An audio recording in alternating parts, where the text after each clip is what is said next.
ஆதியாகமம் அதிகாரம் 29. யாக்கோபு பிரயாணம் பண்ணி கீழ்த்திசையாரின் தேசத்தில் போய்ச் சேர்ந்தான்.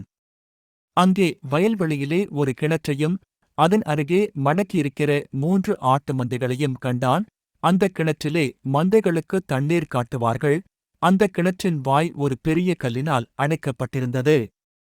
அவ்விடத்தில் மந்தைகள் எல்லாம் சேர்ந்தபின் கிணற்றின் வாயிலிருக்கும் கல்லை மேய்ப்பர் புரட்டி ஆடுகளுக்கு தண்ணீர் காட்டி மறுபடியும் கல்லை முன்னிருந்தபடி கிணற்றின் வாயில் வைப்பார்கள். யாக்கோபு அவர்களைப் பார்த்து, சகோதரரே, நீங்கள் எவ்விடத்தார் என்றான். அவர்கள், நாங்கள் ஆரான் ஊரார் என்றார்கள். அப்பொழுது அவன், நாகோரின் குமாரனாகிய லாபானை அறிவீர்களா என்று கேட்டான். அறிவோம் என்றார்கள். அவன் சுகமாயிருக்கிறானா என்று விசாரித்தான். அதற்கு அவர்கள், சுகமாயிருக்கிறான். அவன் குமாரத்தியாகிய ராகேல், அதோ ஆடுகளை ஓட்டிக்கொண்டு வருகிறாள் என்று சொன்னார்கள். அப்பொழுது அவன், இன்னும் வெகு பொழுதிருக்கிறதே, இது மந்தைகளை சேர்க்கிற வேளை அல்லவே, ஆடுகளுக்கு தண்ணீர் காட்டி இன்னும் மேயவிடலாம் என்றான். அதற்கு அவர்கள், எல்லா மந்தைகளும் சேருமுன்னே அப்படி செய்யக்கூடாது. சேர்ந்தபின் கிணற்றின் வாயிலுள்ள கல்லை புரட்டுவார்கள். அப்பொழுது ஆடுகளுக்கு தண்ணீர் காட்டுவோம் என்றார்கள். அவர்களோடே அவன் பேசிக் கொண்டிருக்கும்போதே தன் தகப்பனுடைய ஆடுகளை மேய்த்துக் கொண்டிருந்த ராகேல் அந்த ஆடுகளை ஓட்டிக்கொண்டு வந்தாள்.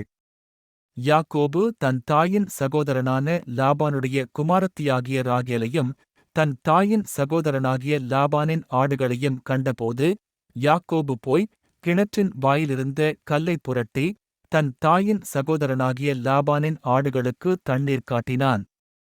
பின்பு யாக்கோபு ராகேலை முத்தஞ்செய்து சத்தமிட்டு அழுது, தான் அவள் தகப்பனுடைய மருமகனென்றும் ரெபெக்காளின் குமாரனென்றும் ராகேலுக்கு அறிவித்தான். அவள் ஓடிப்போய் தன் தகப்பனுக்கு அறிவித்தாள். லாபான் தன் சகோதரியின் குமாரனாகிய யாக்கோபுடைய செய்தியைக் கேட்டபோது அவனுக்கு எதிர்கொண்டோடி அவனைக் கட்டிக்கொண்டு முத்தஞ்செய்து தன் வீட்டுக்கு அழைத்துக் கொண்டு போனான்.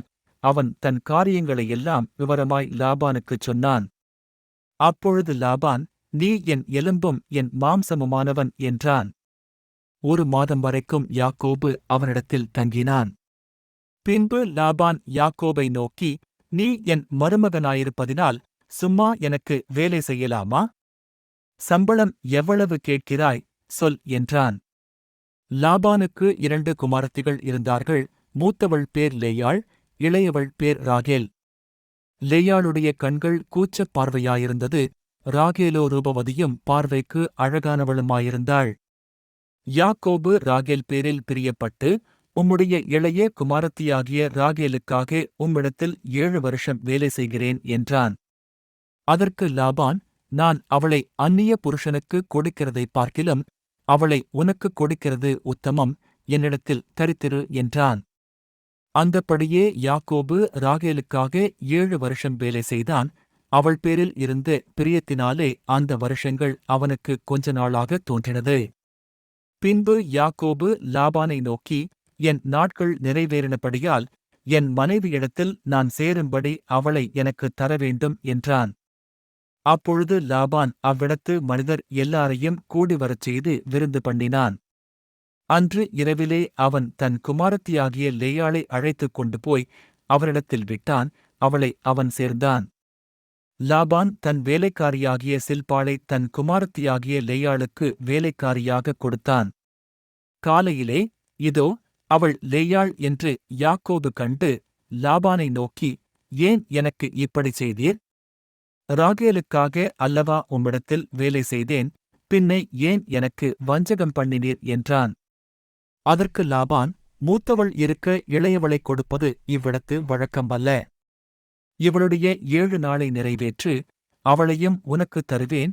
அவளுக்காகவும் நீ இன்னும் 7 வருஷம் என்னிடத்தில் வேலை செய் என்றான். அந்தப்படியே யாக்கோபு இவளுடைய 7 நாளை நிறைவேற்றினான். அப்பொழுது தன் குமாரத்தியாகிய ராகேலையும் அவனுக்கு மனைவியாகக் கொடுத்தான். மேலும் லாபான் தன் வேலைக்காரியாகிய பில்காளை தன் குமாரத்தியாகிய ராகேலுக்கு வேலைக்காரியாகக் கொடுத்தான். யாக்கோபு ராகேலையும் சேர்ந்தான். லேயாளைப் பார்க்கிலும் ராகேலை அவன் அதிகமாய் நேசித்து பின்னும் 7 வருஷம் அவனிடத்தில் சேவித்தான். லேயாள் அற்பமாய் எண்ணப்பட்டாள் என்று கர்த்தர் கண்டு அவள் கர்ப்பந்தரிக்கும்படி செய்தார். ராகேலோ மலடியாயிருந்தாள்.